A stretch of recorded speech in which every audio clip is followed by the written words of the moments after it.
Bajio Liang, a protester in the 2014 Umbrella Movement.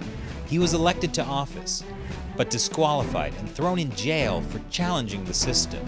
Now he shares what's changed in this battle for Hong Kong. Welcome to China Uncensored. I'm Chris Chappell. Joining me today is Bajio Liang, a Hong Kong politician and activist. Thanks for joining me today. Thank you for interviewing me. Sure. So, what was your reaction when 2 million Hong Kongers took to the streets to protest the extradition bill?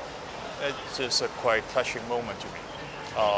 When you get into the transportation, metro, everything, you feel like all people, 90% of them is wearing black clothes. The other 10% maybe they are medias, wearing a media shirt. Yeah, that was me. And this like all people is standing as one. So it's quite touching me. Now, after the Umbrella Movement, were you concerned that Hong Kong had lost its will? After the Umbrella Movement, we felt we felt actually in the movement. We felt to have universal suffrage, which is our main focus of the movement. And then different people try to come out, try to form parties like me, try to have different action to make Hong Kong better.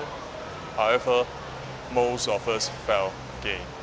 And in year 2019, luckily, we did have some progress this time. Of course, I would not claim this is a victory, but we have some progress on the bill, extradition bill. I know you were a democratically elected legislator, but then you were disqualified because you changed the oath and then they threw you into jail. Did you ever imagine that would happen in Hong Kong? We can never imagine before in Hong Kong, I think. In the past few years, actually, we have a lot of strange incidents that we cannot imagine. We cannot imagine the police forces will shoot at their own people and the press. We cannot imagine they can disqualify before the election and after the election. We cannot imagine that the government can have no response to what people want at all. They will just, even though Carrie Lam, she apologized last night. However, still she didn't promise anything that we want, including no prosecution to the protesters, including no extradition bill amendments later on, and so everything. I don't think if I look back when this is 10 years ago, I can't imagine Hong Kong will change to this position or situation. Do you think your disqualification discouraged other young people from trying to make changes within the system? And it is. Because if you want to take part in the election, firstly, they will have officers, government officers, to trying to disqualify you with some reason like you are not sincerely agree the basic law. And after this, even though when you get into the parliament, the legislature, they can still use different kind of reason to try to put some charges on you or disqualify you, like unlawful assembly in the legislature building when you are working. Okay, so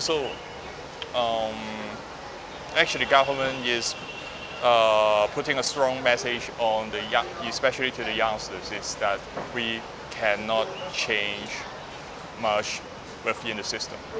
Would you do anything differently? When I look back, I will still do the same thing. Because what I add to the office that I bring a friend, Hong Kong is not China. Now, in year 2019, still we are saying Hong Kong is not China. So we say no to the extradition bill. And I changed the oath to that I want to guard Hong Kong nation interests. I was elected by the people, but not by basic law, not by Hong Kong SAR, and not by CCP. But I need to take an oath that is nothing related to the people. So I add this. And still, I think what I should do, who I should guard is Hong Kong people interests. So what have you been doing since you were disqualified and thrown into jail? In Hong Kong, we are at the front line that between some values of freedom, democracy, and the dictatorship. China, CCP is the greatest dictatorship in the history, and we are just in the front line, Hong Kong. And everyone who brings all the same ideology actually facing such a threat from them. I'm not the only one. Many people, maybe some protesters at the front line, they suffer even much than me. I'm not the only one. So I will do what I can to try to make Hong Kong a better place. How do you think these protests for the extradition bill are different from the umbrella movement? I think the one main difference I can observe is that we have no icon figures or so-called leaders in the extradition bill movement. In the Umbrella Revolution, we have Joshua Wong, we have Benny Tai, we have a lot of figures that can represent the people. However, after the movement, all of them are being put into jail. Okay, and people will learn from this history. Okay, if we have a leader, and then the leader will suffer.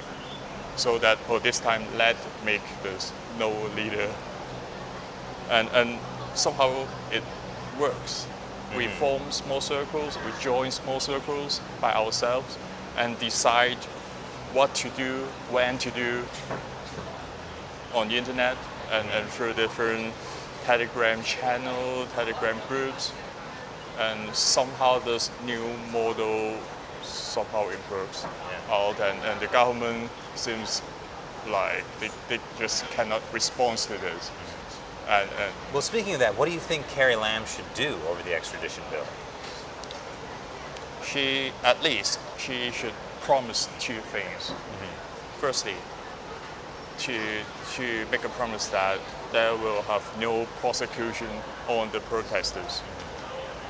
And the second thing is that she should promise not to put the bill onto the legislative code forever.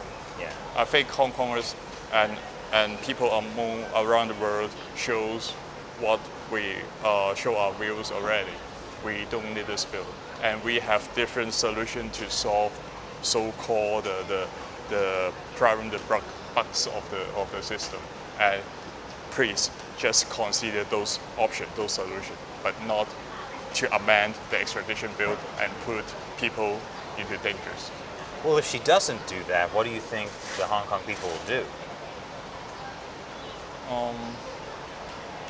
If she doesn't promise this, I think Hong Kong people will have some extra action on this and keep putting pressure on the government and try to make her change her mind. We don't want to put this into a really threatening way, but if she keep sitting here making no change, I don't think this is acceptable to the people. Do you think any kind of reform is possible in Hong Kong as long as the Chinese Communist Party rules mainland China? Unfortunately, I don't think we can change a lot. We cannot change a lot about power structure. We cannot change the system. We cannot have universal suffrage because from the history we can know that CCP won't let or won't release the power on his hand. This is the core idea and core interest they care about. So universal suffrage, rule of law, separation of power, etc. Such idea that will make constraint or limit their power. They will try to break all of this. But this is what we treasure. And so I think try to make some separation between Hong Kong and China is the best solution to solve the problem right now in Hong Kong. And what message would you like people around the world to get about Hong Kong? How can they show support? China, CCP, indeed, they are kind of imperialism. They try keep expanding their influence among the world. They are a very huge dictatorship to the world and threatening the freedom, democracy, such idea among the world.